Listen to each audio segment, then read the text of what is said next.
빈센트 반 고흐의 생애와 작품 세계. 고통 속에서 피어난 천재성. 후기 인상주의의 거장. 서론.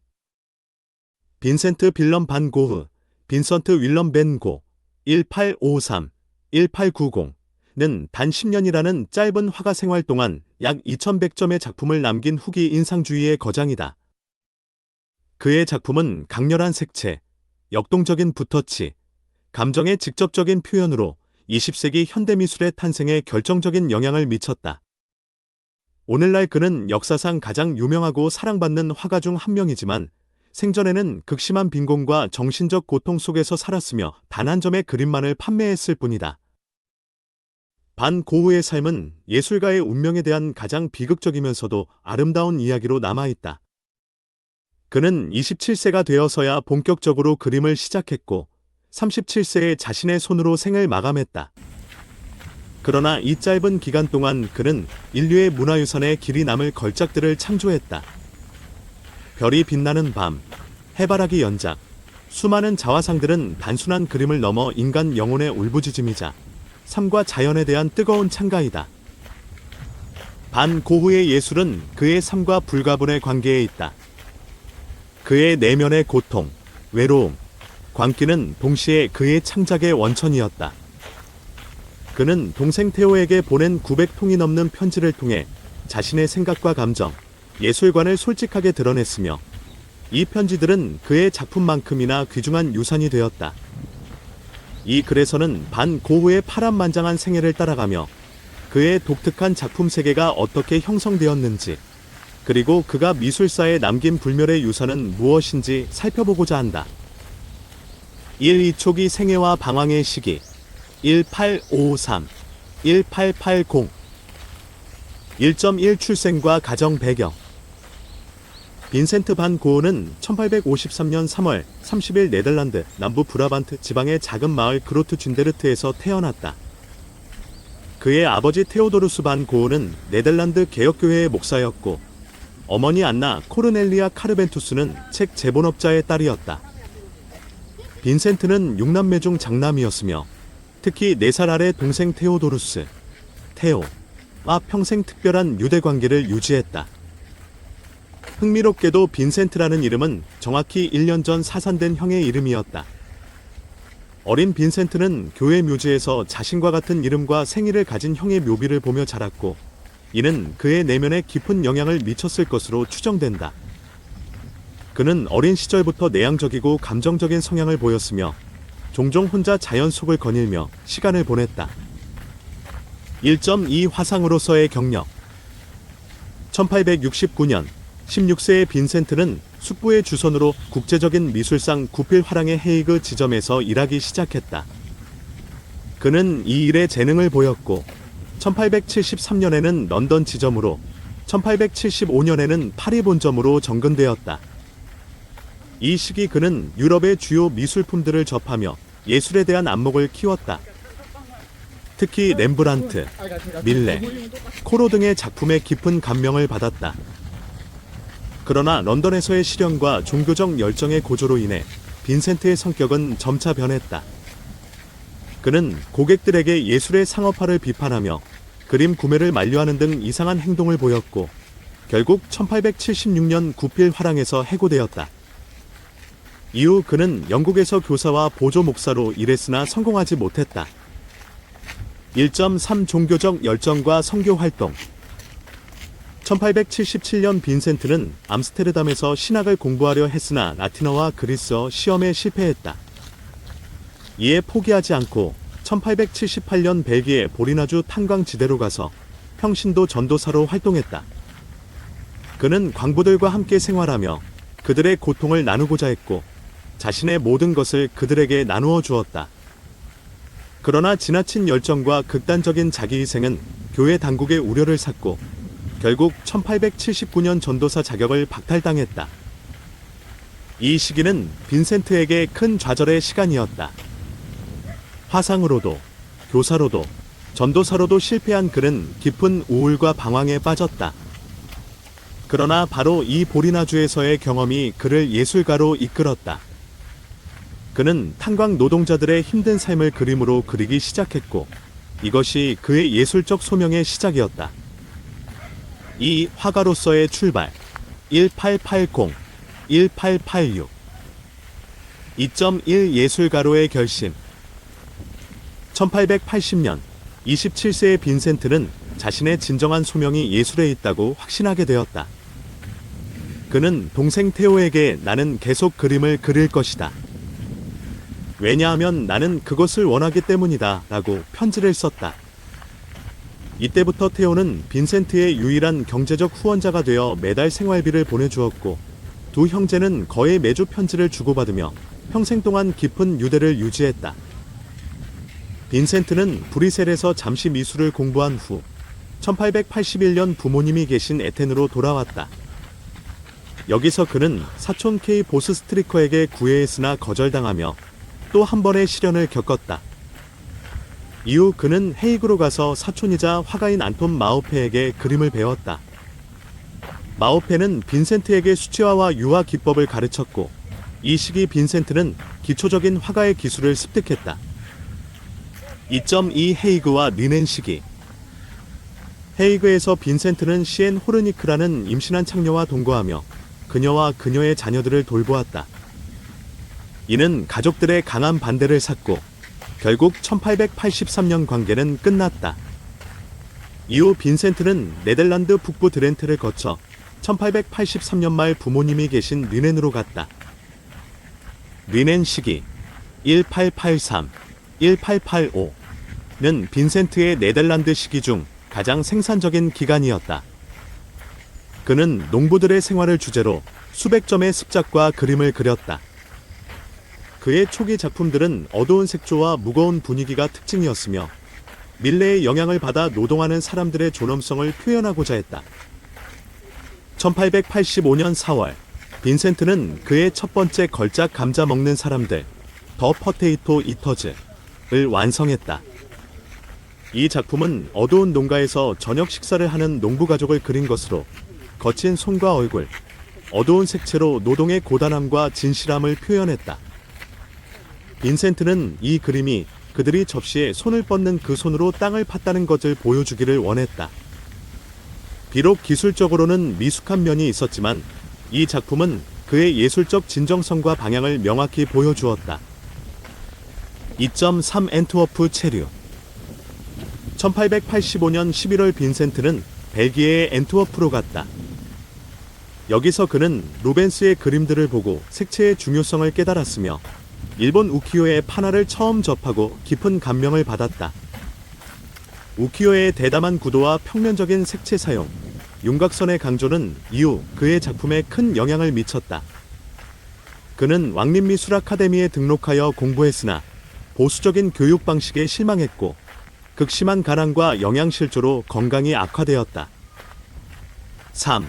파리 시기 색채의 발견 1886-1888 3.1 인상주의와의 만남 1886년 2월 빈센트는 갑작스럽게 파리로 가서 동생 테오와 함께 살기 시작했다. 테오는 당시 파리의 유명 화랑인 구필 화랑의 지점장으로 최신 미술 경향을 접할 수 있는 위치에 있었다. 파리는 빈센트의 예술에 혁명적인 변화를 가져왔다. 파리에서 빈센트는 인상주의와 신인상주의 화가들을 만났다. 클로드 모네, 카미오 피사로, 에드가 드가의 작품을 보았고 폴 시냐크, 앙리 드 툴루즈로트레크, 에밀 베르나르, 폴 고갱 등과 교류했다. 특히 고갱과의 만남은 그의 인생과 예술에 중요한 영향을 미쳤다. 그는 페르낭 코르몽의 아틀리에에서 공부하며 기술을 연마했다. 3.2 팔레트의 변화 파리 시기의 가장 큰 변화는 색채였다. 네덜란드 시기의 어둡고 무거운 갈색과 회색 톤에서 벗어나 빈센트는 밝고 선명한 색채를 사용하기 시작했다. 인상주의의 영향으로 그는 햇빛과 대기의 효과에 주목했고 보색 대비의 원리를 배웠다. 아스니에르의 샘 강변, 탄기 영감의 초상 같은 작품들은 이러한 변화를 잘 보여준다. 그는 또한 점묘법을 실험했다. 조르주 쇠라와 폴 시냐크의 신인상주의 기법을 연구하며 작은 색점들을 병치하여 빛의 효과를 표현하는 방법을 시도했다. 그러나 빈센트의 기질은 전묘법에 차분하고 체계적인 접근보다는 더 직접적이고 감정적인 표현을 원했다. 그는 전묘법에서 색채 이론을 배웠지만 곧 자신만의 독특한 방식으로 발전시켜 나갔다. 파리에서 빈센트는 200점이 넘는 그림을 그렸다. 자화상, 풍경화, 정물화 등 다양한 장르를 실험했으며 특히 자화상은 35점 이상을 그렸다. 이는 부분적으로는 모델을 고용할 돈이 없었기 때문이기도 했지만 자기 탐구의 수단이기도 했다. 파리 시기의 자화상들은 그의 외모뿐만 아니라 심리 상태의 변화를 보여주는 귀중한 기록이다. 3.3 도시 생활의 압박. 그러나 파리 생활은 빈센트에게 큰 스트레스를 주었다. 대도시의 소음과 혼잡함, 경쟁적인 미술계의 분위기는 그의 예민한 신경을 자극했다. 술을 많이 마셨고 건강은 악화되었다. 테오와의 동거도 긴장을 낳았다. 빈센트는 점차 도시를 벗어나 남쪽의 햇빛과 자연을 동경하게 되었다. 그는 일본 우키요에서 봄 밝은 색채와 강렬한 햇빛을 실제로 경험하고 싶었고 예술가들의 이상적인 공동체를 꿈꾸었다.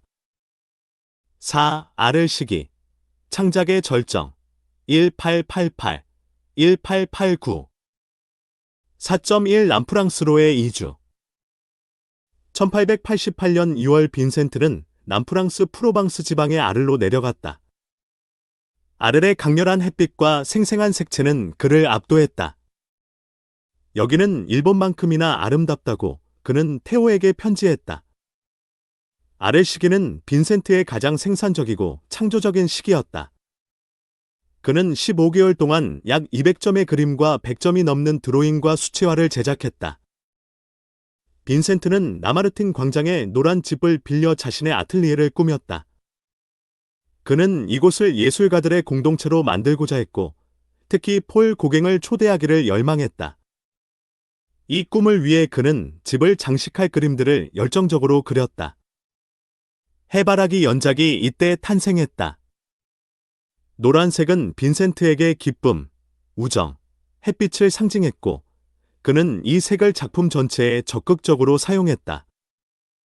4.2 대표작들의 탄생. 아를에서 빈센트는 그의 가장 유명한 작품들을 창조했다. 아를의 침실은 그가 꿈꾸던 평화와 안식의 공간을 표현한 것이다. 단순한 가구와 밝은 색채, 과장된 원근법은 그의 독특한 시각 언어를 보여준다. 밤의 카페 테라스와 론 강의 별이 빛나는 밤은 밤의 풍경을 주제로 한 혁신적인 작품들이었다. 전통적으로 밤은 어둡게 표현되었지만 빈센트는 밤하늘을 코발트 블루와 노란 별들로 채웠다. 그는 또한 아를 주변의 농촌 풍경, 과수원, 밀밭을 그렸다. 추수, 씨 뿌리는 사람, 난글루와 다리 등의 작품에서 그는 자연과 노동의 아름다움을 찬미했다. 그의 붓터치는 점점 더 역동적이고 표현적이 되었다. 두껍게 바른 물감은 거의 조각처럼 화면에서 솟아올랐고 소용돌이 치는 선들은 그의 내면의 에너지를 드러냈다. 4.3 고갱과의 동거와 비극. 1888년 10월 테오의 설득으로 폴 고갱이 아를로 왔다. 처음에는 두 화가가 함께 작업하며 행복한 시간을 보냈다. 그들은 함께 그림을 그리고 예술에 대해 토론했다. 고갱은 빈센트에게 상상력과 기억에 의존하는 화법을 가르쳤고 빈센트는 고갱에게 직접적이고 열정적인 접근을 보여주었다. 그러나 두 사람의 기질과 예술관의 차이는 곧 갈등을 낳았다. 빈센트는 감정적이고 충동적이었던 반면 고갱은 이성적이고 계산적이었다. 긴장은 고조되었고 빈센트의 정신 상태는 점차 불안정해졌다.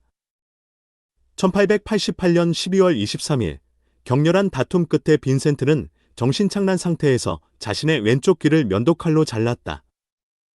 그는 잘린 귀를 창녀에게 주었고 이 사건 이후 병원에 입원했다. 고갱은 즉시 아르를 떠났고 두 사람은 다시 만나지 못했다. 5. 생내미와 오베르 시기. 마지막 불꽃. 1889, 1890. 5.1 생내미 정신병원. 귀 절단 사건 이후 빈센트는 여러 차례 정신 발작을 겪었다. 아렐 주민들은 그를 두려워했고 결국 1889년 5월 그는 자발적으로 생내미드 프로방스의 생폴드 모졸 정신병원에 입원했다. 의사들은 그의 병을 간질히 일종으로 진단했지만 현대 학자들은 조현병, 양극성 장애 또는 측두엽 간질 등 다양한 가능성을 제시한다. 병원 생활은 고통스러웠지만 빈센트는 창작을 멈추지 않았다. 발작이 없을 때는 병원 정원과 주변 풍경을 그렸다.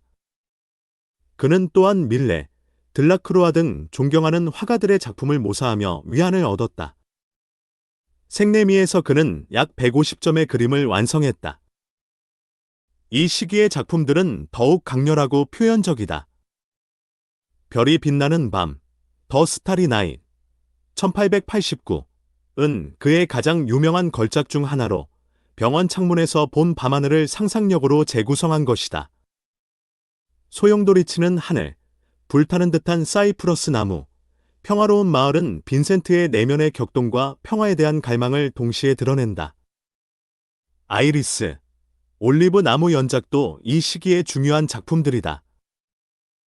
5.2 오베르 슈르와즈. 1890년 5월 빈센트는 증세가 호전되어 생내미를 떠났다. 그는 파리 근교의 작은 마을 오베르 슈르와즈로 갔다. 이곳에는 예술가들을 이해하는 의사 폴 가세 박사가 있었고 테오가 그의 치료를 부탁했다. 가세 박사는 아마추어 화가이기도 했고 빈센트와 친구가 되어 그를 지원했다. 오베르에서의 마지막 70일 동안 빈센트는 엄청난 창작열을 보였다. 하루에 한 점 이상의 속도로 그림을 그려 총 70점 이상의 유화를 완성했다. 가세 박사의 초상, 오베르의 교회, 까마귀가 나는 밀밭 등이 이 시기의 작품이다. 특히 까마귀가 나는 밀밭은 어두운 하늘 아래 황금빛 밀밭을 가로지르는 길들과 날아오르는 까마귀들을 그린 것으로 불길하면서도 장엄한 분위기를 자아낸다. 5.3 비극적 종말. 표면적으로는 빈센트의 상태가 좋아 보였지만 내면의 고통은 깊어지고 있었다. 테오가 경제적 어려움을 겪고 있다는 소식, 자신의 예술이 여전히 인정받지 못한다는 좌절, 평생의 정신적 불안정이 그를 짓눌렀다. 1890년 7월 27일 일요일 오후, 빈센트는 밀밭으로 나가 자신의 가슴에 권총을 쏘았다.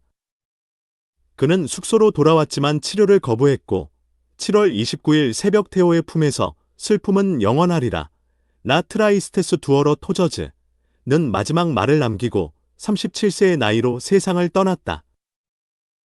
테오는 형의 죽음에 깊은 충격을 받았고 정신적으로 붕괴했다. 그는 6개월 후인 1891년 1월 33세의 나이로 사망했다. 두 형제는 현재 오베르의 공동묘지에 나란히 묻혀 있으며 그들의 무덤은 아이비로 덮여 있다. 6. 작품 세계와 예술적 특징. 6.1 색채의 혁명. 반 고흐의 가장 큰 기여는 색채의 해방이었다.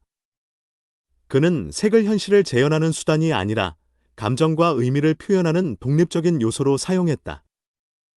그의 색채는 상징적이고 표현적이었다.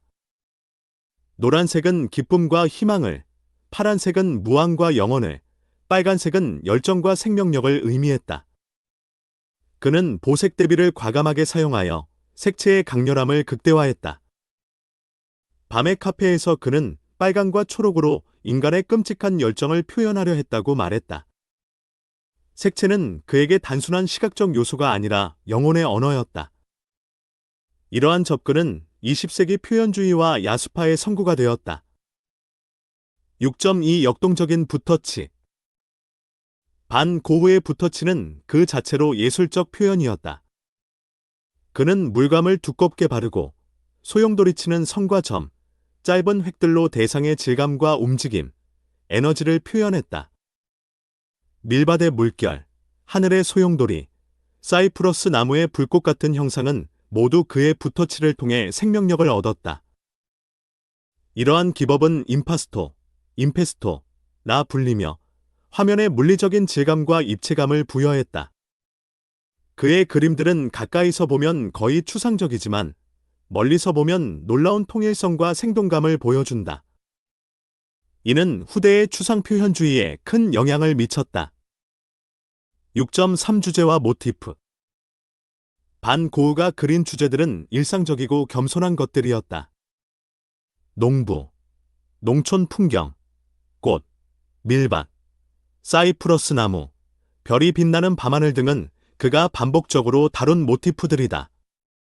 그는 화려한 역사화나 신화적 주제보다 눈앞의 평범한 것들에서 숭고함을 발견했다.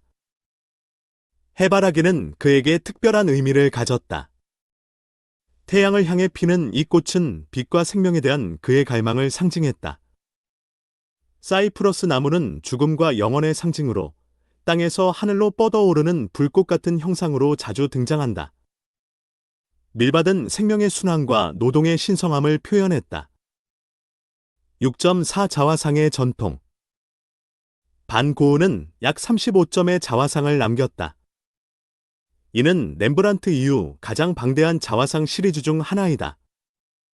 그의 자화상들은 단순한 외모의 기록이 아니라 자기 성찰과 정체성 탐구의 수단이었다. 각 자화상은 그 시기의 그의 정신 상태, 예술적 관심, 심지어 경제적 상황까지 반영한다. 파리 시기의 자화상들은 다양한 스타일 실험을 보여주며 아래 시기에는 더 자신감 있고 밝은 색채를 사용했다. 귀를 자른 후의 자화상은 그의 고통과 불안을 직접적으로 드러낸다. 이 자화상들을 통해 우리는 한 예술가의 내면, 여정을 생생하게 목격할 수 있다. 7. 영향과 유산. 7.14후의 인정. 빈센트는 생전에 단 한 점의 그림, 아르레 붉은 포도밭, 만을 판매했을 뿐이다. 그러나 그의 사후, 특히 20세기 초부터 그의 작품은 급격히 재평가되었다. 테오의 미망인 유안나 반 고흐 봉어르는 빈센트의 작품과 편지를 보존하고 전시하는 데 헌신했으며 이것이 그의 명성을 확립하는 데 결정적 역할을 했다. 1901년 파리에서 열린 대규모 해고전은 큰 성공을 거두었고 이후 반 고흐는 현대미술의 선구자로 인정받기 시작했다. 오늘날 그의 작품들은 세계에서 가장 비싼 그림들 중 하나이다. 가셰 박사의 초상은 1990년 8,250만 달러에 팔렸고 아이리스도 5,390만 달러에 거래되었다. 7.2 현대미술에 미친 영향. 반 고흐는 표현주의, 야수파, 추상미술 등 20세기 현대미술의 여러 흐름에 지대한 영향을 미쳤다. 에른스트 루트비 키르히너, 에곤 실레 같은 독일 표현주의 화가들은 그의 감정적 표현과 왜곡된 형태에서 영감을 받았다. 앙리 마티스와 야수파는 그의 대담한 색채 사용을 계승했다. 그의 소용돌이치는 붓터치와 색채의 자율성은 추상 표현주의로 이어졌다. 잭슨 폴록의 액션 페인팅이나 마크 로스코의 생면 회화는 반 고흐가 시작한 혁명의 연장선상에 있다. 그는 예술이 현실의 재현이 아니라 예술가 내면의 표현이라는 개념을 확립했으며 이는 모든 현대미술의 기초가 되었다. 7.3 대중문화 속의 반 고흐. 반 고흐는 단순히 미술사의 거장을 넘어 대중문화의 아이콘이 되었다. 그의 비극적인 생애는 수많은 소설, 영화, 연극의 주제가 되었다. 어빙스톤의 소설 삶에 대한 열정, 빈센트 미넬리의 영화 빈센트 반 고흐의 삶, 줄리언 슈나벨의 영혼의 문에서 등이 대표적이다. 그의 이미지는 포스터, 엽서, 상품 등으로 재생산되어 전 세계적으로 사랑받고 있다. 암스테르담의 반 고흐 미술관은 세계에서 가장 인기 있는 미술관 중 하나이며 그의 전시회는 어디서든 수십만 명의 관람객을 끌어모은다. 별이 빛나는 밤은 현대에서 가장 많이 복제되고 패러디되는 미술 작품 중 하나이다. 결론. 빈센트 반 고흐의 생애는 천재와 광기, 열정과 고통, 실패와 승리가 극단적으로 교차하는 드라마였다. 그는 생전에 인정받지 못했고 경제적으로 항상 어려웠으며 정신적 고통에 시달렸다. 그러나 이 모든 역경 속에서도 그는 창작을 멈추지 않았다. 10년이라는 짧은 화가 생활 동안 그가 남긴 약 2100점의 작품은 인간 정신의 놀라운 회복력과 창조력을 증명한다. 반 고흐의 예술은 기술의 완벽함이 아니라 진정성과 열정에서 나온다. 그의 그림은 완벽하게 그려지지 않았을 수 있지만 그 어떤 그림보다 강렬하게 우리의 감정을 움직인다. 소용돌이치는 하늘, 불타는 듯한 해바라기, 밤의 카페의 불안한 분위기는 모두 그의 영혼의 직접적인 발산이다. 그는 나는 자연을 있는 그대로가 아니라 내가 느끼는 대로 그린다고 말했다. 그가 동생 테오에게 보낸 900통이 넘는 편지는 그의 작품만큼이나 소중한 유산이다. 이 편지들을 통해 우리는 한 예술가의 내면 세계, 그의 고뇌와 기쁨, 예술에 대한 신념을 직접 들을 수 있다. 나는 내 작품에 내 마음과 영혼을 쏟아붓는다는 그의 말은 진정한 예술가의 태도가 무엇인지 보여준다. 반 고흐는 우리에게 예술이 무엇인지, 아름다움이 어디에 있는지, 그리고 인간의 정신이 얼마나 위대할 수 있는지를 가르쳐준다. 그의 해바라기는 단순한 꽃이 아니라 생명에 대한 찬가이며 그의 별이 빛나는 밤은 단순한 풍경이 아니라 우주와 인간의 관계에 대한 명상이다. 평범한 밀밭에서 신성함을, 낡은 신발에서 인간의 고단함을, 자신의 고통스러운 얼굴에서 보편적 인간성을 발견한 그의 눈은 진정으로 예술가의 눈이었다. 오늘날 전 세계 수백만 명이 반 고흐의 작품 앞에서 감동의 눈물을 흘린다. 생전에 외롭고 이해받지 못했던 이 화가는 사후에 인류 전체의 친구가 되었다. 그의 작품은 시대와 문화를 초월하여 모든 사람의 마음에 말을 건다. 빈센트 반 고흐, 그는 고통 속에서 아름다움을 창조한 영원한 예술가이며 그의 불꽃 같은 생은 우리에게 영원히 빛나는 별처럼 남아있다.